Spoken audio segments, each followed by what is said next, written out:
नमस्कार, मैं प्राप्ति शर्मा आप सभी का बहुत बहुत स्वागत करती हूं सिटी जंक्शन न्यूज में। तो आइए एक नजर डालते हैं आज की खास खबरों पर।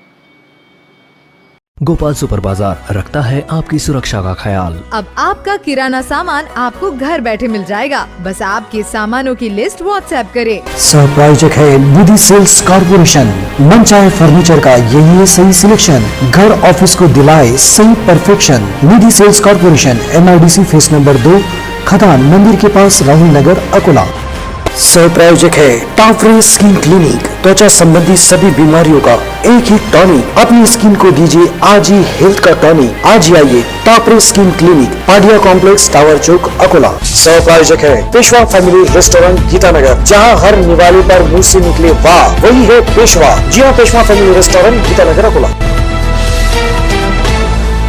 नियमों की अनदेखी पड़ी महंगी, होटल्स, लॉन्स और मंगल कार्यालय हुए सील। हिवरखेड़ में नगर पंचायत को लेकर कोहराम। कांवड़ की यात्रा के लिए राजराजेश्वर से गुहार। और ट्रक की टक्कर में गई एक की जान, एक गंभीर। अब समाचार विस्तार से।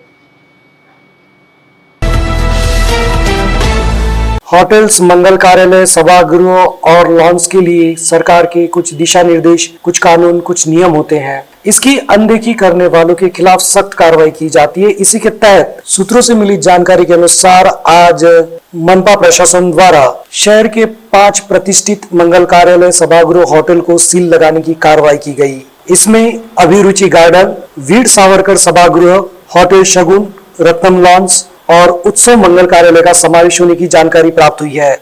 इन पर सील लगाने की कार्रवाई की वजह से नियमों की अनदेखी करने वाले मंगल कार्यालय, होटल्स और लॉन्स मालिकों में हड़कंप मच गया है।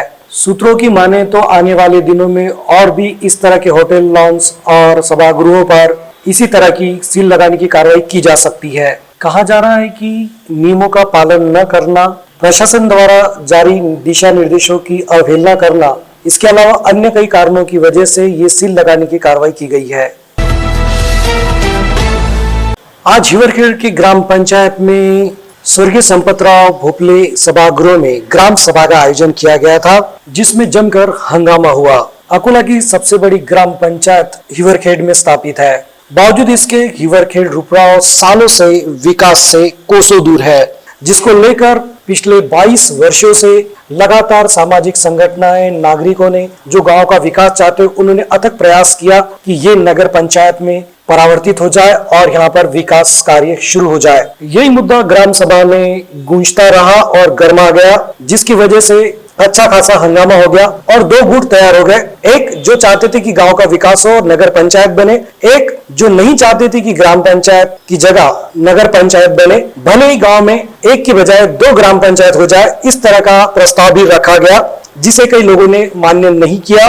वर्षों बाद कहीं न कहीं ग्रामवासियों को एक उम्मीद की किरण जगी है, जिसके लिए अभी हाल ही में एक पत्रकार द्वारा आमरण अनशन किया गया, जिसके बाद विधायक मिटकरी द्वारा नगर विकास मंत्री एकनाथ शिंदे से बातचीत कर नगर पंचायत बनने का रास्ता साफ किया, जिस अनशन को हजारों लोगों ने हस्ताक्षर कर अपनी सम्मति दी। गांव में 2 ग्राम पंचायत, इसका मतलब गांव का विभाजन हो जाना है, जो ग्रामवासियों को कतई मंजूर नहीं है। इसके लिए ग्राम सभा में किसी तरह का ठहराव नहीं लिया गया, किसी की सम्मति नहीं ली गई, इस तरह का आरोप लगाया जा रहा है। कहते हैं अपना काम बनता और भले दुख में रहे जनता। किसी बात को सम्मति देना या उसका विरोध करना ये सबका अधिकार है, लेकिन उसे खुलकर सबके सामने रखना चाहिए, ना कि जिसकी भैंस उसी की लाठी। इस कहावत को सच बनाते हुए अपनी राजनीति चमकाने के लिए अपने पद का दुरुपयोग किया जाए। अगर नगर पंचायत बनने के बाद विकास नहीं होता है तो शायद आज सभी जगह नगर पंचायत, महानगर पालिका की जगह हर जगह केवल ग्राम पंचायत ही नजर आती थी। अब ये मुद्दा आगे क्या मोड़ लेता है, इसी ओर सभी की निगाहें टिकी है। इस सभा में किन मुद्दों को सहमति दी गई, किन मुद्दों पर बात हुई, ये किसी को पता ही नहीं है। और हंगामे के बीच सरपंच, उप सरपंच और ग्राम विकास अधिकारी ने वहां से निकल जाना ही उचित समझा। सिटी जंक्शन के लिए धीरज बजाज, इनकी खास रिपोर्ट। अकोला शहर में विगत कई वर्षों से होने वाले सावन मास के अंतिम सोमवार को निकलने वाली कावड़ पालकी शोभा यात्रा को सरकार द्वारा अनुमति मिले, इसके लिए साथ ही साथ सरकार को इस तरह की बुद्धि दे, इसके लिए शिव भक्तों ने श्री राज राजेश्वर के चरणों में प्रार्थना की। हाल ही में महाआरती का आयोजन किया गया था। यह आयोजन कावड़ और पालकी महोत्सव शांतता समिति के अध्यक्ष राजेश भारती द्वारा आयोजित किया गया था, जिसकी वजह से पुलिस द्वारा इन्हें नोटिस भी दी गई थी। बावजूद इसके शिव भक्तों ने आरती नियमों का पालन करते हुए की। इस उत्सव की परंपरा लगभग 77 वर्ष पुरानी है। गांधी ग्राम से पूर्णा नदी का जल लाकर शिव भक्त श्री राज राजेश्वर को अर्पण करते हैं, किंतु कोरोना के प्रादुर्भाव की वजह से पिछले वर्ष ये परंपरा खंडित हो गई थी। लेकिन अब जबकि कोरोना के केसेस कम हो चुके हैं और लगभग सभी तरह के बाजार खुल चुके हैं, तो फिर भक्तों को भगवान से दूर क्यों रखा जा रहा है, ये सवाल खड़ा हो रहा है। सार्वजनिक कावड़ और पालकी महोत्सव शांतता समिति की ओर से प्रशासन को एक प्रस्ताव पेश किया गया था, जिसमें 11 मुद्दों पर जोर दिया गया था। लेकिन प्रस्ताव पर स्थानिक तौर पर निर्णय लेना असंभव होने की वजह से उसे मंत्रालय के गृह विभाग में भेजा गया है। अब जब तक वहां से कुछ सूचना नहीं आती तब तक निर्णय नहीं हो पाएगा। इसीलिए श्री राज राजेश्वर के चरणों में गुहार लगाई गई। आज यहाँ पर मंदिर के अंदर हम लोग शामिल हुए हैं। यहाँ पर सभी कावड़धारक और पालकी धारक जो है उसकी समिति की ओर से हम यहाँ पर आज आरती में शामिल हुए। उसका उद्देश्य सिर्फ एक ही है कि श्रावण महीने के आखिरी सोमवार को जो पालकी और कावड़ महोत्सव अपने यहाँ पर होता है, क्योंकि अभी कोरोना काल की वजह से बंद है, तो अब ईश्वर से खुद ईश्वर से ही प्रार्थना करने आए हैं कि भगवान आप ही इसके ऊपर कोई तोड़गा निकालो, और जो भी इसमें लोग निर्णय लेने वाले हैं उनका आप ही मार्गदर्शन करो। बस इतना ही उद्देश्य आज की आरती का था। आज शहर के अशोक वाटिका चौक में ट्रक ने दुपहिया चालक को पीछे से टक्कर मारने की वजह से दुपहिया चालक की घटनास्थल पर ही दर्दनाक मौत हो गई, जबकि एक गंभीर रूप से घायल होने की जानकारी है। सूत्रों से मिली जानकारी के अनुसार शूनी निवासी वसीम शेख और हारून शेख ये दोनों दुपहिया वाहन पर बस स्टैंड की ओर से आ रहे थे। उसी वक्त पीछे से आने वाले ट्रक ने अशोक वाटिका के पास लोहे के डिवाइडर के पास दुपहिया वाहन को पीछे से टक्कर मार दी। इस घटना में दोनों ही नीचे गिर पड़े, जिसमें से हारून शेख ये ट्रक के नीचे आने की वजह से घटनास्थल पर ही उनकी दर्दनाक मौत हो गई। वहीं वसीम शेख को गंभीर चोटें आई, जिन्हें तुरंत उपचार हेतु सर्वोपचार अस्पताल में दाखिल किया गया। घटना की जानकारी मिलते ही सिटी कोतवाली पुलिस और यातायात नियंत्रण शाखा के कर्मचारी घटनास्थल पहुंचे थे। मृतदेह का पंचनामा कर पोस्टमार्टम के लिए शव को रवाना किया गया। अशोक वाटिका चौराहे पर जल भरा होने की वजह से, साथ ही उड़ान पुल का कार्य होने की वजह से ये रास्ता काफी छोटा हो गया है। इसी वजह से ये घटना होने की संभावना जताई जा रही है। आगे की जांच जारी है। कई बार प्रतिबंधित समय में भी भारी वाहनों को शहर में इजाजत कैसे मिलती है, ये एक खोज का विषय है। जिले के पुलिस थाने में कार्यरत पुलिस निरीक्षकों के तबादले को लेकर काफी दिनों से कयास लगाने का दौर चल रहा था। कौन से अधिकारी की कहां तैनाती होगी, किसे किस पुलिस थाने की जिम्मेदारी दी जाएगी, एलसीबी और ट्रैफिक विभाग का नेतृत्व कौन करेगा, इस तरह की बातों को लेकर रस्साकसी चल रही थी। आखिरकार जिला पुलिस अधीक्षक जी श्रीधर ने शुक्रवार को आदेश जारी करते हुए सभी चर्चाओं को पूर्ण विराम लगा दिया है। स्थानीय अपराध शाखा की कमान अब आकोट शहर के पुलिस निरीक्षक संतोष महल संभालेंगे। इसके अलावा ट्रैफिक विभाग की जिम्मेदारी पुलिस निरीक्षक विलास पाटिल इन्हें सौंपी गई है। स्थानीय अपराध शाखा तथा ट्रैफिक विभाग में नियुक्त किए गए अधिकारियों की जिम्मेदारी काफी बढ़ गई है। बेतरतीब तथा अवैध यातायात करने वालों पर लगाम कसने के अलावा जिले में आपराधिक घटनाओं पर विराम लगाने के अलावा दर्ज मामलों की जांच करना एलसीबी प्रमुख की प्राथमिक जिम्मेदारी होगी। इसके अलावा खदान पुलिस थाने की जिम्मेदारी श्रीरंग सनस, सिविल लाइन के पुलिस निरीक्षक भानु प्रताप पड़ावी के कार्यकाल में बढ़ोतरी की गई है। रामदासपेट के पुलिस निरीक्षक गजानन गुल्हानी की विनती पर उन्हें नियंत्रण कक्ष में तैनात किया गया है। नियंत्रण कक्ष में कार्यरत प्रकाश अहिरो को संतोष महल्ले के स्थान पर आकोट शहर एटीसी प्रमुख विलास पाटिल को जिला यातायात विभाग दिया गया है। तिलारा के पुलिस निरीक्षक नितिन देशमुख को आकोट ग्रामीण, जबकि यहां के पुलिस निरीक्षक ज्ञानोबा फड़ को तिलारे की जिम्मेदारी सौंपी गई है।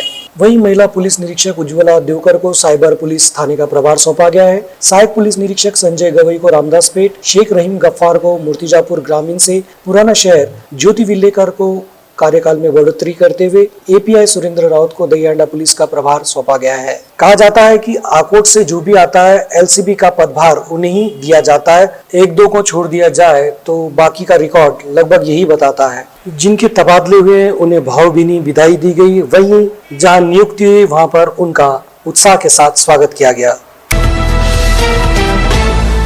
डाबकी रोड पर डॉक्टर बाबा साहब अम्बेडकर मैदान पर जलकुंभ निर्माण का मसला पिछले 2.5 साल से उलझा हुआ है। महानगर पालिका द्वारा जगह उपलब्ध कराने के बावजूद भी एपी एंड जेपी एसोसिएट द्वारा जलकुंभ निर्माण को लेकर ना का स्वर बरकरार है। महानगर पालिका के अधिकारियों ने कई बार बैठक की ली, लेकिन ठेकेदार सुनने के लिए तैयार ही नहीं है। इस कारण मनपा आयुक्त निमा अरोरा ने 7 दिन का आखिरी अल्टीमेटम ठेकेदार को दिया है। अगर ठेकेदार ये कार्य नहीं करता है तो मनपा दूसरे ठेकेदार से ये काम करवाएगी और इसका खर्च एपी एंड जेपी एसोसिएट के बिल से काटा जाएगा। अब ठेकेदार द्वारा क्या निर्णय लिया जाता है ये तो आने वाला समय ही बताएगा।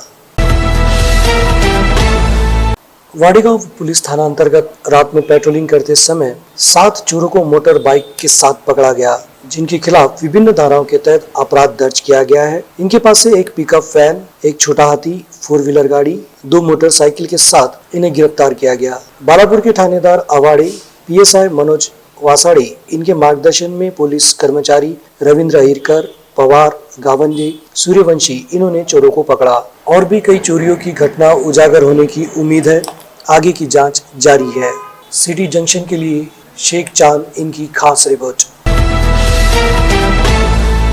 हाल ही में अग्रवाल महिला मंडल की ओर से वृक्षारोपण का कार्यक्रम किया गया। अध्यक्षा डॉक्टर ममता जय कुमार जी अग्रवाल, इनके मार्गदर्शन में ये कार्यक्रम दिया गया, जिसमें कोषाध्यक्ष शोभाजी लोहिया, वंदना जी अग्रवाल, अर्चना जी अग्रवाल, नेहा जी सुरेखा उपस्थित थी। साथ ही इस कार्यक्रम में श्रीमती रेखा जी सारडा, श्रीमती शोभाजी लड्डा, श्रीमती गीता जी राठी, श्रीमती माया जी कचोरिया, श्रीमती हर्षा जी सोमानी, श्रीमती पल्लवी जी अग्रवाल, श्रीमती देशमुख, श्रीमती सारडा, श्रीमती सोनल जी अग्रवाल, इनके अलावा हीरा हाइट्स के सदस्यगण बड़ी संख्या में उपस्थित थे। इस कार्यक्रम को सफल बनाने के लिए सभी ने अथक परिश्रम किए। अग्रवाल महिला मंडल की अध्यक्षा डॉक्टर ममता जय कुमार जी अग्रवाल, इन्होंने आगे भी इस तरह के सामाजिक उपक्रम शुरू रखने की जानकारी दी। जेसीए द्वारा विविध सामाजिक उपक्रम चलाए जाते हैं। इसी के तहत जेसीए अकोला सिटी द्वारा मातोश्री वृद्धाश्रम में करीब 30 बुजुर्गों को गर्मा गर्म नाश्ता और अच्छी क्वालिटी की चप्पल का वितरण किया गया। इस समय कुछ लोगों की नेत्रों की जांच भी की गई तथा दवाओं का वितरण भी किया गया। इस समय प्रमुख अतिथि नेत्र रोग्य तज्ञ डॉक्टर जुगल चिरानिया और विशेष अतिथि सीए मनोज चांडक, पूर्व राष्ट्रीय कोषाध्यक्ष जेसीआई इंडिया, ये प्रमुख रूप से उपस्थित थे। साथ ही अध्यक्ष प्राध्यापक कविता चांडक, इन्होंने पिछले कुछ प्रकल्पों सहित आने वाले प्रकल्पों की जानकारी दी। प्रकल्प प्रमुख पंकज मानधने सहित जेसी शैलेंद्र अग्रवाल, अशोक राहटे, आरती अग्रवाल, टीशा चांडक, पूजा मानधने आदि भी उपस्थित थे। आइए डालते हैं अंत में एक नजर आज की खास खबरों पर। गोपाल सुपर बाजार रखता है आपकी सुरक्षा का ख्याल। अब आपका किराना सामान आपको घर बैठे मिल जाएगा, बस आपके सामानों की लिस्ट व्हाट्सएप करें। सहप्रायोजक है निधि सेल्स कॉर्पोरेशन। मन चाहे फर्नीचर का यही है सही सिलेक्शन, घर ऑफिस को दिलाए सही perfection. Nidhi sales corporation, MIDC phase number 2, खदान मंदिर के पास, राहुल नगर, अकोला। सह प्रायोजक है टाफरे स्किन क्लिनिक। त्वचा संबंधी सभी बीमारियों का एक ही टॉनिक। अपनी स्किन को दीजिए आज ही हेल्थ का टॉनिक। आज ही आइए टाफरे skin clinic, Padia complex, tower चौक, अकोला। सह प्रायोजक है पेशवा फैमिली रेस्टोरेंट, गीतानगर, जहां हर निवाले पर मुंह से निकले वाह, वही है पेशवा। जी हाँ, पेशवा फैमिली रेस्टोरेंट, गीतानगर, अकोला। नियमों की अनदेखी पड़ी महंगी, होटल्स, लॉन्स और मंगल कार्यालय हुए सील।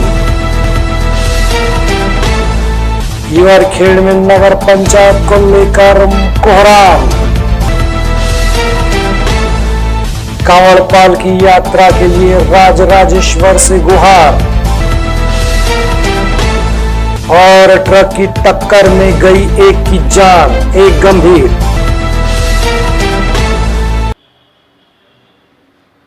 आज के लिए बस इतना ही। कल फिर मिलते हैं कुछ नई खबरों के साथ, तो बने रहिए हमारे साथ सिटी जंक्शन न्यूज में। अपना चैनल, अपनी बात।